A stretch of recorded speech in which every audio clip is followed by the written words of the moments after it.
Si te fuiste a dormir el martes 4 de febrero por la tarde, alrededor de las 4 de la tarde hora del este, era razonable pensar que la tormenta ya había pasado. Las velas se achicaban, la presión vendedora parecía aflojar, y el mercado daba la sensación de estar encontrando un piso. No era euforia, pero sí una pausa, como si el pánico hubiera hecho su trabajo y ahora tocara respirar. Pero el 5 de febrero llegó con violencia. Silver volvió a ser golpeada con fuerza. No fue un ajuste lento ni una corrección ordenada, fue un movimiento brusco, agresivo, de esos que no se explican solo con oferta y demanda normal.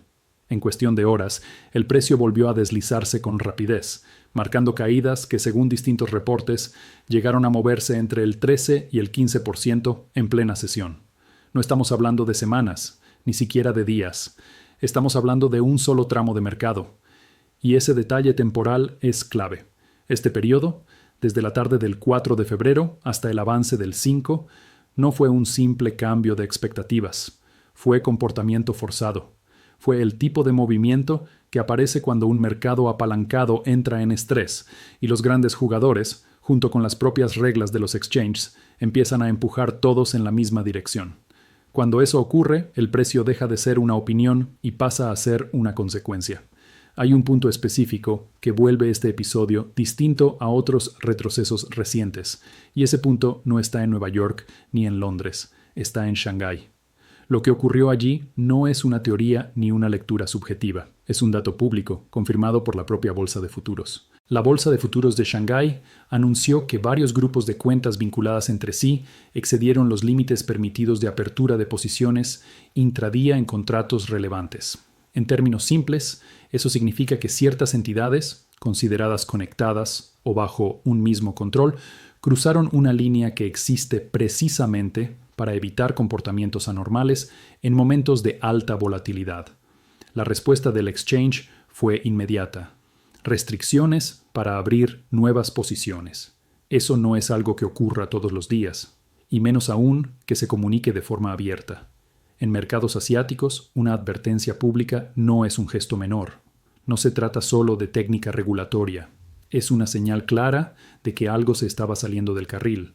No se habla de manipulación de forma explícita, no se acusa intencionalidad, pero el mensaje es inequívoco.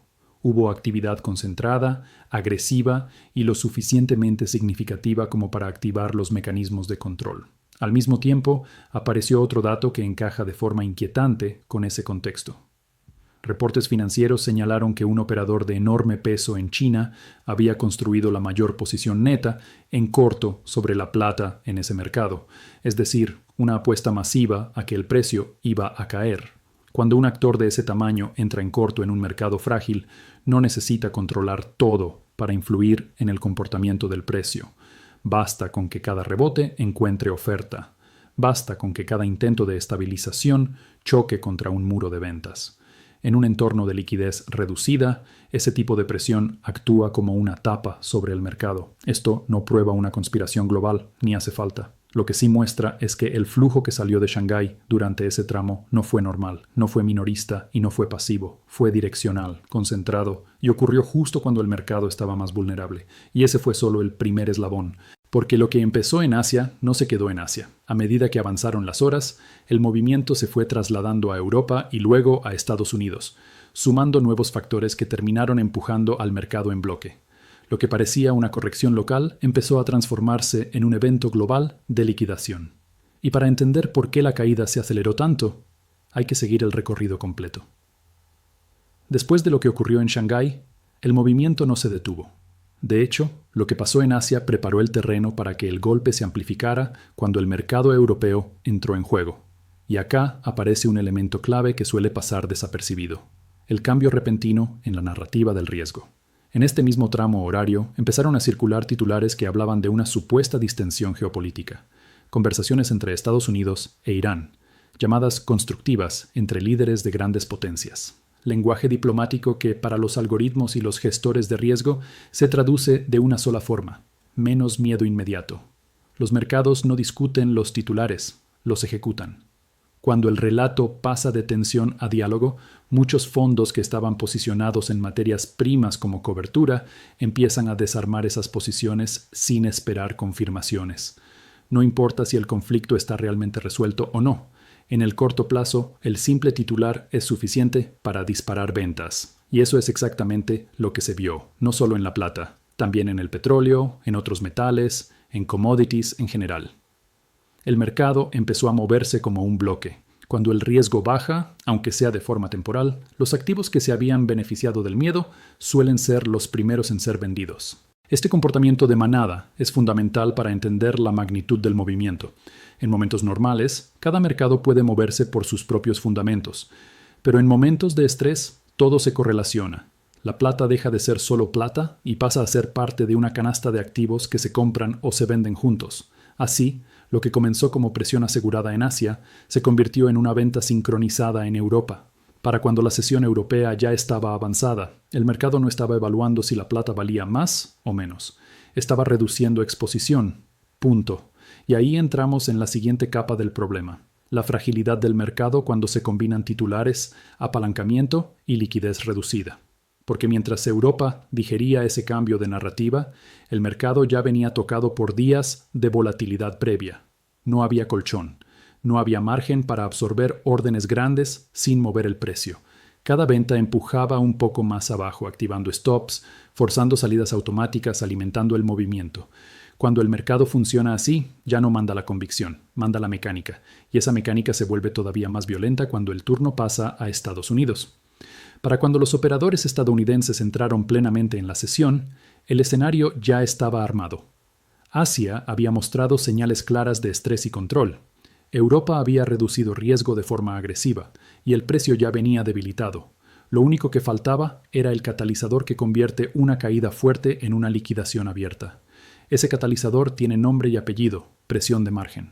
Cuando la volatilidad aumenta, las reglas cambian. Los brokers suben requerimientos. Las cámaras de compensación ajustan márgenes y los gestores de riesgo empiezan a llamar a sus clientes. No porque quieran, sino porque tienen que hacerlo. Y cuando llega una llamada de margen, no hay espacio para análisis macro ni para debates filosóficos sobre el rol histórico de la plata. Hay que vender. Muchos inversores no venden porque hayan perdido la fe en el metal. Venden porque necesitan efectivo inmediato para cubrir pérdidas en otros activos, generalmente en acciones. La plata, al ser líquida en su versión financiera, se convierte en una fuente rápida de capital. Se vende lo que se puede vender, no lo que se quiere vender. Este tipo de venta forzada es lo que acelera los movimientos. No es emocional, es matemática pura. Y cuando suficientes actores se ven obligados a hacer lo mismo al mismo tiempo, el mercado entra en modo cascada. A esto se sumó otro factor importante: el endurecimiento de márgenes en otros centros clave, como India, donde también se ajustaron los requisitos para operar futuros de metales. Más margen significa más dinero inmovilizado, y para quienes no lo tienen disponible, la única salida es cerrar posiciones. Todo esto ocurrió en una ventana muy corta de tiempo. No fue gradual, fue simultáneo. Por eso, mirar solo el gráfico final y decir «la plata cayó» es quedarse en la superficie. Lo que ocurrió fue una convergencia de presiones: control en Asia, desarme de riesgo en Europa y liquidaciones por margen en Estados Unidos e India. Todo empujando en la misma dirección. Pero acá es donde aparece la parte más interesante de la historia, porque mientras el mercado de papel entraba en modo pánico, empezaron a verse señales distintas en el mundo físico. Y ahí es donde la narrativa cambia. Antes de sacar conclusiones apresuradas, hay algo que necesita quedar muy claro, porque acá es donde mucha gente se confunde y toma malas decisiones. El precio que ves en la pantalla, ese que cae violentamente en cuestión de horas, es en gran medida precio de papel. Futuros, derivados, ETFs, posiciones apalancadas. Instrumentos diseñados para moverse rápido y cuando el estrés aparece, para limpiarse rápido. El metal físico no funciona así. El papel puede ser liquidado. El físico no puede recibir una llamada de margen. No puede ser forzado a venderse porque alguien perdió dinero en otro mercado.